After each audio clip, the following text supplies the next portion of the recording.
네, 안녕하세요. 하프 모의고사 89회차 해설 강의 시작하겠습니다. 오늘은 전반적으로 좀 쉬웠죠? 빨리 진행하겠습니다. 문제 1번이요. 다음 중 사인의 공법 행위에 대한 설명으로 가장 옳지 않은 것은 동그라미 1번. 사인의 공법 행위에는 행위 능력에 대한 민법의 규정이 원칙적으로 적용됩니다. 미성년자의 법률행위는 취소할 수 있죠. 그래서 미성년자인 사인의 공법 행위 역시 취소할 수 있어요. 다만 우편법에 보면 여기에 대한 예외 규정이 있긴 해요. 그러니까 미성년자의 우편 행위에 대해서도 그대로 유효한 것으로 보기 때문에 취소할 수 없다라는 내용이 있습니다. 동그라미 2번이요. 판례에 따르면 민법상 비진의 의사표시의 무효에 대한 규정은 사인의 공법 행위는 적용이 안 되죠. 민법상 비진의 의사표시에 대한 무효에 관한 규정이 뭐요? 상대방이 비진의 표시임을 알았거나 알 수 있었을 경우에는 효력이 발생하지 않는다는 내용인데 공법관계는 안정성이 중요하죠. 그래서 상대방인 국가가 행정청이 당해 사인의 공법행위가 진의 아님을 알았거나 알 수 있었다고 할지라도 표시된 대로 효력이 그대로 발생합니다. 동그라미 3번이요. 사인의 공법행위가 행정행위의 단순한 동기에 불과하다면 그 하자는 행정행위에 아무런 영향을 미치지 못해요. 사례를 보면 여러분 이해하기가 쉬워요. 동그라미 3번 그 선지의 그 해설 코멘트 보시면 두 번째 코멘트요. 횡단보도를 설치해달라는 민원은 사인의 공법행위 맞죠? 민원 처리에 관한 법률에 따라서 민원의 종류를 치면 건의 민원이에요. 이건 횡단보도 설치라는 행정처분을 하는데 동기에 불과하죠. 몇 명 이상이 민원을 하면은 반드시 횡단보도를 설치해야 된다. 이런 규정은 없어요. 따라서 그러한 민원의 하자가 존재한다. 이를테면 민원인의 숫자를 부풀려서 가짜로 민원서를 만들어서 제출했다라고 할지라도 이미 이루어진 행정행위인 횡단보도 설치 효력에는 아무런 영향이 없죠. 동그라미 4번. 공무원이 한 사직 의사표시는 수리를 요하는 신고죠. 그래서 그에 터잡은 의원 면직이 뭐요? 수리죠. 우리가 흔히 사표 수리 이렇게 얘기를 하잖아요. 그래서 일단 면직 처분 수리가 있고 나면 효력이 발생했기 때문에 그 뒤에는 철회 여지가 없습니다. 2번이요. 행정행위에 대한 설명으로 옳지 않은 것은 동그라미 1번. 기부금품 모집 규제법상의 기부금품 모집 허가는 금지 해제요. 공익 목적을 위해서 일반적 상대적으로 제한된 기본권적인 자유를 다시 회복시켜주는 가학상의 허가 금지 해제. 여러분 그 어려운 사람들 돕기 위해서 기부금품 모집하는 거를 이걸 여러분 규제하면 나쁜 일이 아니잖아요. 그렇게 할 수 있는데 다만 그러다 보니까 어때요, 여러분? 삥 뜨는 사람들이 존재하는 거죠. 뭐 협박을 한다든지 부정한 목적으로 기부금품을 모집하는 그런 경우가 있기 때문에 금지. 일단 물어놨다가 일단 묶어놨다가 요건 충족하면 풀어주는 겁니다. 2번이요. 재단법인의 임원 취임. 재단법인 비영리법인이죠. 비영리법인 나오면 뭐라고요? 가항상 인가라고요. 그래서 임원 취임을 인가할 것인지 여부 가항상 인가 맞아요. 근데 이게 인가가 여러분 기속행위인 경우도 있고 재량행위인 경우도 있는데 이 경우는 재량행위인 인가입니다. 주무관청의 권한에 속하는 사항으로서 임원 취임 승인 신청에 대해서 항상 승인해야 되는 건 아니에요. 인가가 어떤 경우는 기속행위, 어떤 경우는 재량행위인데 개개 판례에서 재량행위라고 나왔다 그러면 그냥 그대로 받아들이시면 되는 겁니다. 동그라미 3번. 관할관청의 개인택시 운송사업 양도 양수에 대한 인가를 한 이후에 양도 양수 이전에 있었던 양도인에 대한 운송사업 면허 취소 사유를 들어서 양수인의 사업 면허를 취소할 수 있는 거죠. 양도인의 법규 위반 책임이 양수인에게 승계되는 거거든요. 동그라미 3번 배경 설명하게 되면요. 이 택시 운전기사들이 음주운전하다가 교통사고를 했다. 그럼 택시 면허 취소입니다. 그 음주운전하다 적발됐단 말이에요. 그럼 택시 면허가 한 돈 억씩 하거든요. 그러니까 택시 면허를 양수인에게 팔아버렸어요. 자기가 그 음주운전 교통사고 냈다는 사실을 알리지 않고. 그러면 이 팔고 나면 그대로 유효하다. 그럼 어떻게 되겠어요? 사고 친 사람은 다 그 택시 면허 팔아버리겠네. 그렇게 악용될 소지가 있기 때문에 양도인의 법규 위반을 이유로 양수인에 대해서도 그 택시 면허 취소할 수 있습니다. 뭐 양수인은 양도인한테 택시 면허 돈 주고 샀으니까 그 돈 돌려줘라고 얘기하면 되겠죠. 4번이요. 국가공무원법에 의한 정년퇴직의 발령 그리고 당연퇴직의 발령은 이러한 인사발령은 뭐라고요? 관념의 통지죠. 3번이요. 행정행위의 하자에 대한 내용으로 옳지 않은 것을 고르래요. 동그라미 1번. 당연 무효의 행정처분을 소송 목적물로 하는 행정소송에서는 사정 판결이 안 되죠. 사정 판결은 여러분 취소 소송에서만 가능해요. 한표 동그라미 2번이요. 행정처분의 당연 무효를 선언하는 의미에서 그 취소를 구하는 행정소송을 제기하는 경우 지금 하자가 무효 사유인데 취소소송 제기하는 경우입니다. 이 형식을 뭐로 잡았어? 취소소송으로 잡았죠? 그럼 제소기간의 준수 등 취소소송의 제소 요건을 갖춰야 되겠죠. 동그라미 3번 하자에 있는 행정처분이 당연 무효가 되려면 그 하자가 법규의 중요한 부분을 위반한 것으로서 중대하고도 명백한 것이어야 되고, 이때 하자가 중대 명백한지 여부는 종합적으로 판단하는 거죠. 구체적인 사안의 특수성도 고려해야 되는 겁니다. 개개 사안마다 이때는 하자가 중대 명백한지 안 한지를 개개 사안마다 판단해야 되겠죠. 그래서 종합적으로 판단해야 되고, 이때 구체적인 사안의 특수성도 고려한다요. 동그라미 4번이요. 이거 동그라미 4번 해설 코멘트를 봅시다. 답 찾는 건 쉬웠는데 선지 하나하나 또 분석하면 또 아주 쉬웠던 회차는 아니에요. 헌법재판소는 위헌 법률에 근거한 행정처분의 효력과 관련돼서 위헌처 법률에 근거한 행정처분이 90일 도과했어. 그럼 불가쟁력 발생했으니까 어때요? 그리고 취소사유잖아. 그럼 취소성지기 못하는 게 맞아요. 근데 취소성지기는 못하는데 그 행정처분을 무효로 하더라도 법적 안정성을 크게 해치지 않는 반면에 하자가 중대해서 구제가 필요하다. 이때는 예외적으로 당연무효 사유로 보고 있습니다. 동그라미 4번 해설 보게 되면요. 체납자 세금 안 냈더니 압류처분에 의해서 압류등기가 이루어졌습니다. 그리고 당초의 과세처분은 물론이거니와 압류처분도 90일 지나버렸어요. 불가증력이 발생했단 말이죠. 그런데 그 뒤에 어떻게 됐어요? 과세처분의 근거 법률의 위헌결정이 내려졌어요. 그럼 위헌결정의 기속력은 위헌결정에 반하는 어떠한 후속처분도 못하는 거죠. 그럼 과세관청은 공매처분할 수 있어 없어? 없지. 압류 다음에 공매 대 공매 못한단 말이에요. 그냥 매각 절차를 진행하지 못하면서도 압류 등기는 안 풀어준단 말이에요. 그럼 압류 등기가 안 풀리게 되면요, 부동산에 압류 등기가 돼 있죠. 그러면 해당 토지 소유자는요, 부동산을 못 팔아요. 이런 경우에 그 해당 부동산 소유자의 권리 보호에 문제가 크잖아요. 이때는 예외적으로 압류 등기를 말소하기 위해서 압류 처분 무효하게 인송을 제기할 수 있다. 이게 원칙적으로 압류 처분의 사유는 이때 취소 사유죠. 압류 처분 이후에 위헌 결정 내려졌기 때문에 하자가 명백하지 않아요. 처분할 당시에는. 그래서 취소 사유인데, 그럼 취소성 해야 되나? 못한다니까. 90일 지났으니까. 이때 예외적으로 권리 구제를 위해서 무효 사유로 모아서 압류 등기 말소 청구 소송을 제기할 수 있다는 예외적인 사유예요. 자, 이렇게 뭐 사실 이건 그림 그리면서 하면 금방 하거든요. 근데 이게 음성 파일이니까 뭐 그림 그릴 수 없으니까 무슨 말인지 모르겠는 분들은 뭐 여러분들이 들었던 수업을 내용을 다시 한번 확인하거나 혹은 교재를 찾아봐야 되겠죠. 4번이요. 공법상 계약에 대한 설명으로 옳지 않은 것은 동그라미 1번. 공익사업을 위한 토지 등의 취득 및 보상에 관한 법률상 뭐라고요? 협의취득 원들은 합법상 매매 계약이죠. 동그라미 2번은요. 중소기업 정보와 지원 사업에 따른 협약은 공법상 계약이고요. 동그라미 3번 공법상 계약 해지할 때는 행정절차법이 적용 안 되죠. 행정절차법의 적용 대상은 처신 확공 기입행지. 여러분 이때 공이 공법상 계약이 아니에요. 행정절차법상 공이라는 거는 뭐 얘기하는 겁니까? 법 위반 사실의 공표예요. 동그라미 5번 4번이요.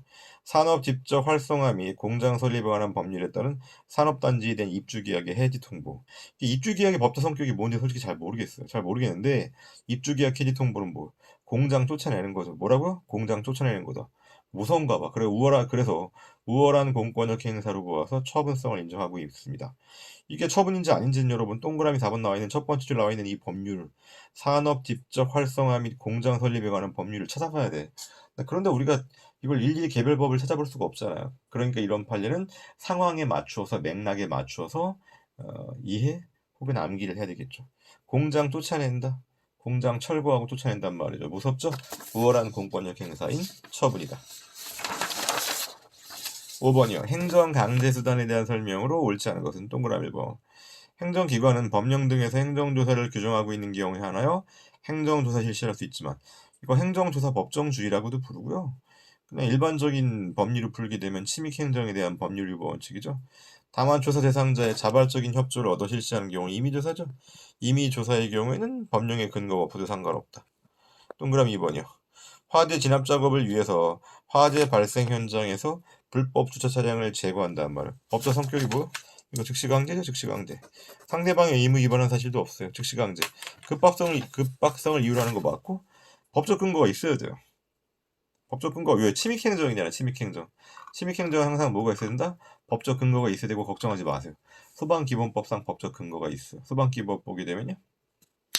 그 긴급한 경우에 소방 활동에 방해가 되는 차량을 제거하거나 이동시킬 수 있다고 나와요. 동그라미 3번. 해가 지기 전에 대집행에 착수했다. 야간에 대집행 실행이 가능하다. 일단 여러분 원래 야간 대집행은 원칙적으로 안 되지만 해가 지기 전에 착수했으면 그 뒤에 야간에도 계속 진행할 수 있다는 얘기죠. 빨리 끝내는 게 낫잖아요. 동그라미 4번. 건축법상 이행강제금 납부의 최초 독촉. 이거 도감매청에서 독이죠. 1단계 뭐요? 의사의 통지로 서처분성이 있다. 6번이요. 행정절차법상의 사전통지 절차에 대한 설명으로 옳지 않은 것은 동그라미 1번. 처분의 사전통지가 적용되는 제3자. 여러분, 이때 처분의 사전통지가 문제가 된 건 침익처분인데 행정절차법이 적용 대상 자체가 당사자 등입니다. 당사자와 등, 행정청의 제3자는요. 법률상 이해관계가 있기만 하면 되는 게 아니라 행정청이 직권이건 혹은 해당 제3자의 신청이건 간에 행정절차에 참여한 이해관계인으로 한정되는 겁니다. 동그라미 2번이요. 공기업 사장에 대한 해임 처분 과정에서 처분 내용을 사전에 통지받지 못했고 해임 처분 시 법적 근거 및 구체적인 해임 사유를 제시받지 못했다. 사전 통지 안 하고 이유 제시 안 했으니까 절차상 하자죠. 위법하고 그 위법상의 정도는 취소 사유죠. 동그라미 3번. 처분 상대방이 이미 행정청의 위반 사실을 시인했다고 할지라도 사전 통지랑 의견 청취 둘 다 거쳐야 돼요. 동그라미 4번이요. 특별한 사정이 없는 한 신청에 대한 거부 처분은 이거 소극적 불이익 처분이죠. 그러니까 당사자의 권익을 제한하는 처분, 즉 침익 처분에 해당하지 않는다고요. 그래서 처분의 사전 통지 대상이 아니다. 여러분, 처분의 사전 통지 대상은 뭐예요? 적극적 불이익 처분이에요. 7번이요. 국가배상법에 대한 설명으로 옳지 않은 것은 동그라미 1번. 국가배상법 제2조 1항의 직무집행 행위를 판단함에 있어서 행위 자체 외관, 키워드 외관이죠. 외관을 객관적으로 관찰해 볼 때 공무원의 직무 행위로 보여질 때는 실질적으로 직무 행위가 아니다. 뭐 예비군복 입고 강도짓한 거 이런 거 경우 생각해 보자고요. 행위 자체가 주관적인 공무집행 의사가 없었죠. 그렇다고 할지라도 직무를 집행함에 당하여 한 것으로 인정해야 된다. 이런 걸 외형 이론이라고 불러요. 동그라미 2번. 수도법은 여러분 공익 일반만 보호하고 사익보호성이 없어요. 그냥 외우세요. 수도법은 그렇다고요. 국가 등에게 일정한 기준에 따라 상수원수의 수지를 유지해야 될 의무를 부과하고 이거 의무를 부과하고 여기까지 보면 이거 뭐 행정청에게 의무 부과하는 거니까 강행법규성이죠. 그 다음에 사익보호성 인정되는지 살펴봤을 때 수도법 규정은 국민에게 양질의 수돗물이 공급되게 함으로써 국민 개개인의 안전과 이익을 직접적으로 보호하기 위한 것으로서 아니라고 여러분. 국민 개개인의 안전과 이익을 보호하는 건 아니에요. 사익보호성이 없습니다. 그래서 항거소송의 원고 적격도 없고 국가배상 청구소송에서의 원고 적격도 없어요. 3번이요. 헌법재판소 재판관이 위법한 직무집행. 이거 뭐 고의에 의한 것도 아니고 날짜 계산 잘못한 거거든요. 잘못된 각하 결정을 했다. 청구인을 알고 얼마나 짜증나겠어. 정신적 손해 있죠. 여기 대해서 위자료를 지급할 의무가 있다. 그래서 재판작용에 대해서 예외적으로 거의 이거 하나밖에 없는 것 같아.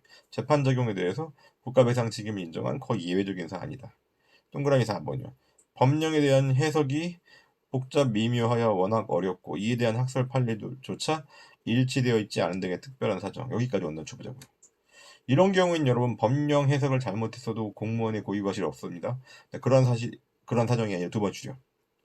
관계법규에 대한 무지와 잘못된 법규에서 이건 경솔무지죠. 그럼 고의과실 인정돼야 되겠죠. 8번이요. 행정상 손실보상에 대한 설명으로 옳지 않은 것은 동그라미 1번. 토지수용위원회는 손실보상의 신청 범위와 관계없이 손실보상의 증액 제기를 할 수 있어요. 이게 어떤 거냐면요. 토지수용위원회에다가 관할 토지수용위원회 수용 제결 혹은 이의 제결을 진행하는 과정이에요. 토지 소유자가 세상 물정 모르는 사람이라 가지고 자기 땅값이 얼마인지 정확히 몰라. 이런 경우에 예컨대 뭐 땅값에 대해서 뭐 평당 막 자기는 10만 원 받아야 되겠대. 근데 지금 해당 토지수용위원회에서 보니까 이게 평당 20만 원, 30만 원짜리 땅이야. 그런 경우에 20만 원, 30만 원으로 계산해서 증액 제기를 해줄 수 있다는 얘기예요. 이렇게 해줘야 되는 이유가 뭐냐면요. 10만 원만까지만 청구했다 그래가지고 10만 원으로 보상금 제기를 하는 거죠. 나중에 토지 소유자 알게 되는 거죠. 주변 사람들은 훨씬 더 돈 많이 받았어. 주변 사람들은 평당 2, 30만 원 받았는데 나만 10만 원 받았단 말이에요. 이런 경우에 해당 공익사업에 협조하겠어? 안 하겠어요? 안 하겠죠. 들어 누워버린다니까. 땅 못 준다고. 그렇게 되면 공익사업의 원활한 진행을 방해하기 때문에 설사 당사자의 신청이 없다고 할지라도 증액 제결이 가능해요. 동그라미 2번 두 번째 일반 사용이죠. 네 번째 특별한 손실에 해당한다고 볼 수 없죠.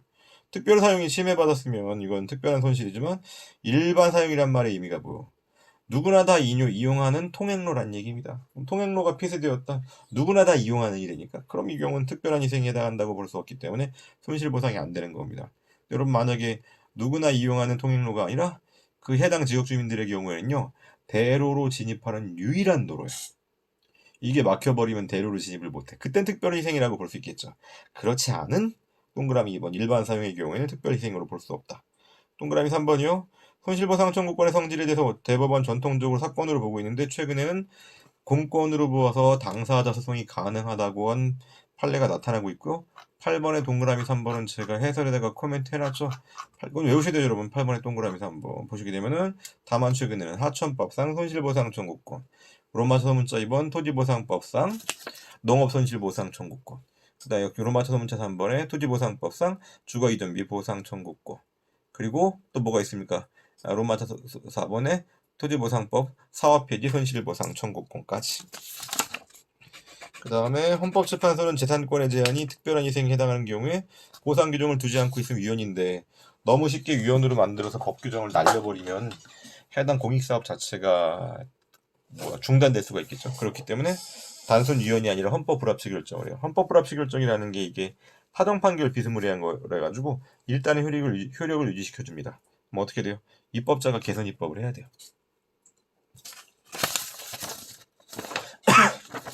죄송합니다. 살에 걸렸어요. 기침 난 게 아니라. 네, 9번 보겠습니다. 행정소송에 대한 설명으로 옳은 것을 물어보고 있어요. 동그라미 1번 소송요건 언더라인. 그 다음에 점프하셔서 직권조사상. 그러니까 법원이 직권으로 조사해야 되기 때문에 당사자의 주장이 구속되지 않고. 일단 피고가, 자, 원고가 소송을 제기했는데 원고가 인근 주민이 아니야. 근데 피고가 그냥 인근 주민이라고 치고 판단해 주세요 라고 얘기를 했다고 할지라도 법원이 볼 때 인근 주민이 아니라면 각하하는 겁니다. 동그라미 2번 무효확인 소송은 즉시 확정의 이익이 있는 경우에만 보충적으로 허용된다. 여러분, 무효확인 소송의 경우에는 확인해소의 보충성이 요구되지 않죠?